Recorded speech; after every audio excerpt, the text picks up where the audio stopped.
And you as well. Nice to meet you.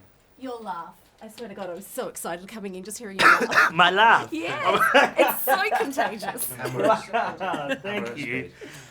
He does have an amazing laugh. Ncuti and... You always hear Ncuti and smell Ncuti before you see it. Yeah. Oh, is there an In a incredible... good way. It's not a bad smell. I was going to say, what's It's a good the... smell. Is it the... Also, I remember once, so this is sort of backtracking a little bit. I remember I had a fitting for season 2 in Angels in the costume centre in London. Oh my God. And I had my fitting and I stepped into the fitting room and I'm like, and I text Ncuti, I was like, were you just having some clothes on? He was like, yeah, I left like 3 hours ago. And I'm like, I can still smell your perfume. People tell me that my smell lingers, so Yeah.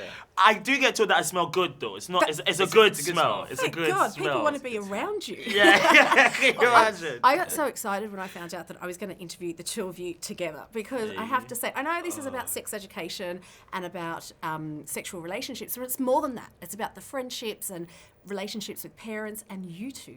Your friendship on the show, I absolutely love. And I was heartbroken when you went through that rough patch. Heartbroken. What is it like for you to get to be Otis and Eric and then get to play out that gorgeous friendship?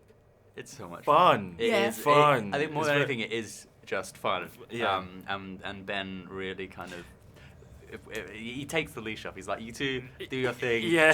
Enjoy. And we're like, all right, don't have Yeah. to tell us twice. No, it's great. I think me and Ncuti really complement each other because we're quite different. I feel like, and Otis and Eric are sort of different in some ways.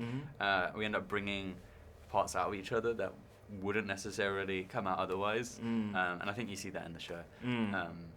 In our sort of playfulness. Yeah. And our sort of like banter, but also jabbing at each other. Jabbing like at that, each- as friends do. Like, a Yeah. bit teasing a little bit. It's good.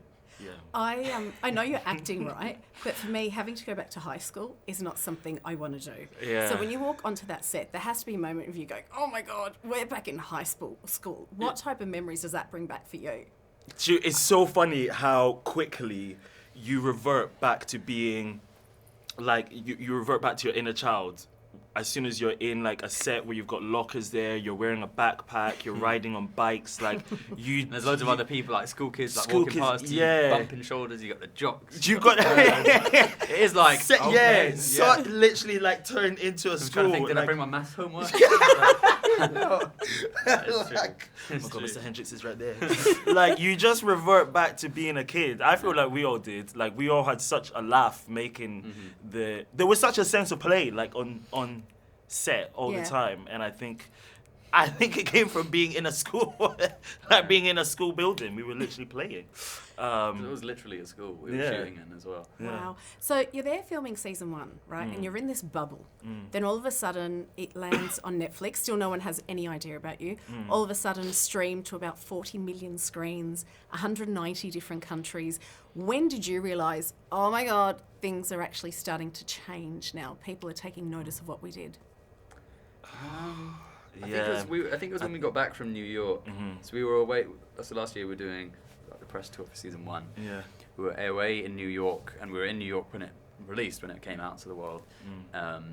And so we're seeing sort of these things pop up, and it was like, oh, great, it's exciting. But I don't think it was until we got back, Yeah.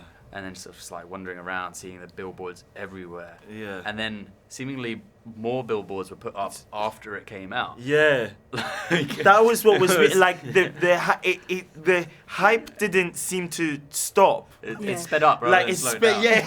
it started speeding up. Like I was like, the show came out, and after the first week, I was like, oh, like that was fun, like for a week, like getting a couple of selfies out there, that was cool. Like the hype will start to die down now, and then it just didn't, and it just accelerated, and then it was like, whoa, this is crazy, but it's great to be back with a second. Oh, the second season is amazing. I'm trying to space it out, but I've already done 4 episodes. I'm trying to space out the rest. Well, but I've only seen 4 of them as well. Yeah. oh, they're amazing. But what I want to know is, in this show, Otis does all the dispensing of advice. What's the best advice you guys have ever received? I would say, I always say this. I don't even know why I was trying to think. Face your front. Which to me means like it is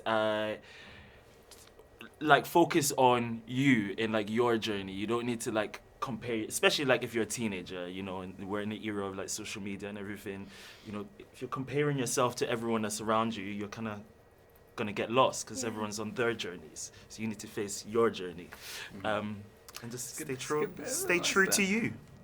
That's my advice. Best bit of advice. God, I've got it. Got it in you. You've got it in you. Face your front. I mean, that is a great bit of advice.